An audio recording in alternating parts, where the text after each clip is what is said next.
Video में एक ऐसे पौधे के बारे में जानकारी शेयर करेंगे, जो कि आपके मुँह से संबंधित जितनी समस्याएँ हैं, जैसे आपके दाँतों में दर्द हो रहा है, आपके दाँतों में पानी लग रहा है या आपके मसूड़ों में सूजन है या आपके मसूड़े से पस आ रहा है, खून आ रहा है, इन सारी समस्याओं को दूर करने में ये सहायक है। तो दोस्तों ये कौन-सा पौधा है? इस पौधे का प्रयोग कैसे करना है? इसका उपयोग कैसे करना है, ये सारी जानकारी आज के वीडियो में शेयर करेंगे। यहाँ तक कि दोस्तों अगर आपके मुँह में छाले हैं, छाले को दूर कर देगा। घाव को ठीक करने में इसकी पत्तियाँ यानी गठिया के दर्द में भी सहायक है। बिच्छू के मारने पर या साँप के काटने पर भी इन पत्ती का प्रयोग किया जाता है। दोस्तों इन पत्तियों में कई सारे ऐसे गुणधर्म पाए जाते हैं, जिसके कारण ये बड़ा ही गुणकारी है। तो चलिए सबसे पहले हम इस पौधे के बारे में जानते हैं। दोस्तों इस पौधे को आप भी देखे होंगे या शायद आपके घर के आस-पास अगर झाल झप्पड़ है, तो उस झाल झप्पड़ में भी यह पौधा पाया जाता है। तो दोस्तों इस पौधे का नाम है चिड़चिड़ा कहीं-कहीं कहा जाता है। यह औषधि से भरपूर है। इसे औषधि से भरपूर पौधा कहा जाता है। कहीं-कहीं इसे लठजीरा के नाम से भी जाना जाता है।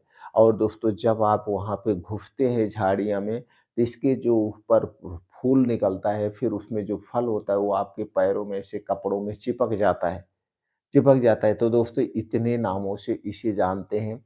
तो अगर हम बात करें, तो जो इस पौधे में पाया जाता है, इसकी पत्तियों में, इसके पेड़ में, यानी पत्तियाँ भी यूज़ कर सकते हैं, इसके पेड़ का भी प्रयोग कर सकते हैं। इसकी छाल में भी दोस्तों वो सारे गुण पाए जाते हैं। चलिए उन गुण के बारे में जानते हैं। दोस्तों एंटीबायोटिक, इस पौधे को एक एंटीबायोटिक का रूप भी दिया गया है। इसमें एंटी इन्फ्लेमेटरी गुण, फ्लेवोनाइड, कैरोटीनॉइड, फेनोलिक एसिड और इसके अलावा दोस्तों इसमें क्या पाया जाता है, insoluble dietary fibre, potassium, magnesium, protein जैसे गुण पाए जाते हैं। इतने गुणों से ये संपन्न है, एक छोटा सा पौधा। और ये पौधा आस-पास पाया जाता है। यहाँ तक कि ये कहा जाता है, जब जब एक केचुए और साँप में लड़ाई अब होती है, तो केचुए को जब साँप काट लेता है, तो केचुआ जाकर के इसी जड़ी को सूंघ लेता है यानी चबा लेता है। वो केचुआ सॉरी नेवला, नेवले और साँप में दोस्तों जब लड़ाई होती है, तो नेवला जाके इसी जड़ी को सूंघ लेता है या इस जड़ी को दाँतों से चबा लेता है तो और उसको विष नहीं होता है, यहाँ तक कहा गया है। अब कहाँ तक सत्य है ये हम नहीं जानते। लेकिन दोस्तों ये कहावत आपको देखा होगा, सुना होगा। तो दोस्तों इसके बाद इसके कई प्रयोग हैं। तो सबसे पहला प्रयोग हम देखते हैं मुँह के लिए। अगर दोस्तों आपके मुँह में छाले पड़े हुए हैं, मुँह के छाले पड़े हैं, तो मुँह के छाले क्यों पड़ते हैं कारण आप जान लीजिए। जब आपके शरीर में पित्त दोष ज़्यादा बढ़ता है, पित्त बढ़ता है, आपके पेट में गर्मी होती है, तो गर्मी के कारण मुँह में छाले पड़ते हैं। तो सबसे पहले आप अपने पित्त को कवर करिए, पित्त दोष को दूर करिए। जो आपके पेट में गर्मी है, उस गर्मी को शांत करने के लिए अपने पेट को साफ रखिए। जब आपको कब्ज़ होगी, गैस एसिडिटी बनेगी और जब आप रात में सोते हैं तो उसकी लार जो है बाहर निकलती है, तो ओठ पे देखते हैं छाले पड़ जाते हैं। ये सब पित्त दोष बढ़ने से होता है, एसिडिटी बढ़ने से होता है। तो अंदर को छाले को ठीक करने के लिए यानी कब्ज़ को ठीक करने के लिए आप कुछ चूर्ण का प्रयोग कर सकते हैं। तो जब अंदर से ठीक होगा, तो ऊपर जो छाला है उसको जल्दी से ठीक करने के लिए दोस्तों ये जो लठजीरा है या चिड़चिड़ा का पेड़ जो है, इसकी आपको लेना है 8 से 10 पत्तियाँ, ये छोटी-छोटी पत्तियाँ होती हैं। तो 10-12 पत्ती, 8-10 पत्ती आप ले सकते हैं, धुल लीजिए, धुलने के बाद 1 कप पानी में इसे खूब बढ़िया से उबाल दीजिए। जब बढ़िया से पानी उबल जाए, तो इसी से आपको क्या करना है, गरारे करना है।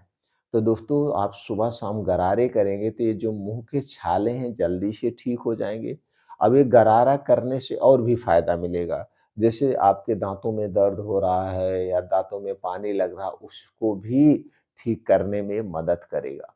अब दोस्तों ये तो हो गया। अब इसके बाद अगर आपके मुँह से खून जैसे दाँत से खून आ रहा है, दाँतों में पानी लग रहा है या मसूड़े में झनझनाहट है, तो इसके पीछे भी कारण है। इसके पीछे का कारण ये है कि आपके दाँतों में कीड़े लग चुके हैं, कैविटी हो गई है। तो कैविटी को सबसे पहले तो दूर किया जा सकता है, उसका क्या करा के आरसीटी करवा के। आरसीटी क्या होता है दोस्तों, आपको जाना पड़ेगा किसी सरकारी हॉस्पिटल में, जो दांत विभाग होता है उसका एक्सरे लिया जाएगा। एक्सरे लेने के बाद ये देखा जाएगा दांत में कितनी सड़न हुई है, कैविटी कहाँ तक हुई है, और उसे साफ करने के बाद, कीड़े को साफ करने के बाद, दांत को जो कैविटी बढ़ गई है उसे साफ करने के बाद वहाँ पे आरसीटी किया जाता है। आरसीटी का मतलब 3-4 बार आपके दांत को साफ किया जाएगा।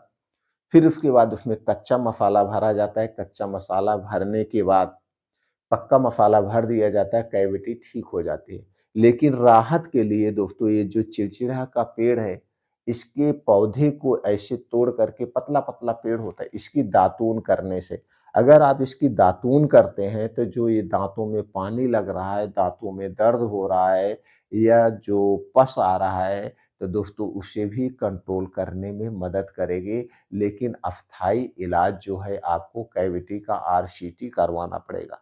और दोस्तों इसकी कोई दवा नहीं बनी है। कोई भी दवा जो प्रचार होता है इस पेस्ट करने से दाँतों का झनझनाहट ठीक हो जाएगा, दाँतों का पानी लगना ठीक हो जाएगा, ये सब गलत है।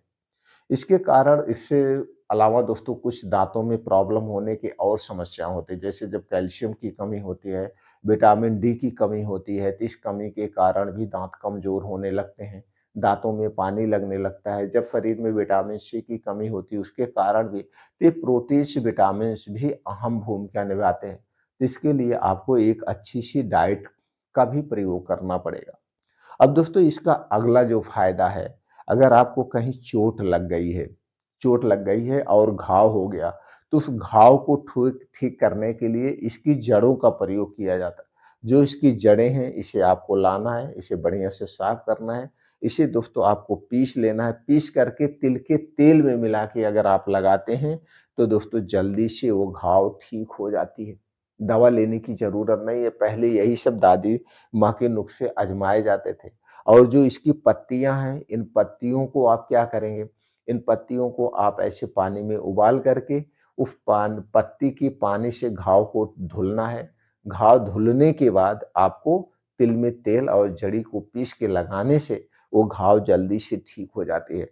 आप दोस्तों देखे होंगे, जब किसी को बिच्छू काटता है, तो बिच्छू को काटने के स्थान पर इसकी जड़ को ला करके, पीस करके और उस स्थान पे लगाया जाता है, तो दोस्तों वैद्य लोग कहते हैं कि वो जो विष है वो जल्दी से ठीक हो जाता है, विष शरीर में नहीं बढ़ता है। और जब किसी को साँप काटता है तो उस समय भी इसकी जड़ को पीस करके उस स्थान पर लगाया जाता है। लेकिन साँप काटने के बाद दोस्तों ये सब तब आज़माया जाता है जब कोई ज़हरीला ना काटा हो, लेकिन साँप-ओप काटने के बाद सबसे पहले हमें सरकारी हॉस्पिटल पहुँचना चाहिए, उसमें लापरवाही नहीं करनी चाहिए। अब लोग झाड़-फूँक के चक्कर में नहीं फँसते हैं। दोस्तों ये जोड़ों के दर्द में यानी गठिया में भी इसका फ़ायदेमंद देखा गया है। तो उसके लिए क्या करना है, इसकी पत्तियों को पीस करके उस दर्द वाले स्थान पे लगाने से वो दर्द धीरे-धीरे शांत हो जाती है। इसका भी वहाँ पे फ़ायदा देखा गया है। तो चिड़चिड़ा पेड़ के इतने सारे फायदे आपको मिलेंगे।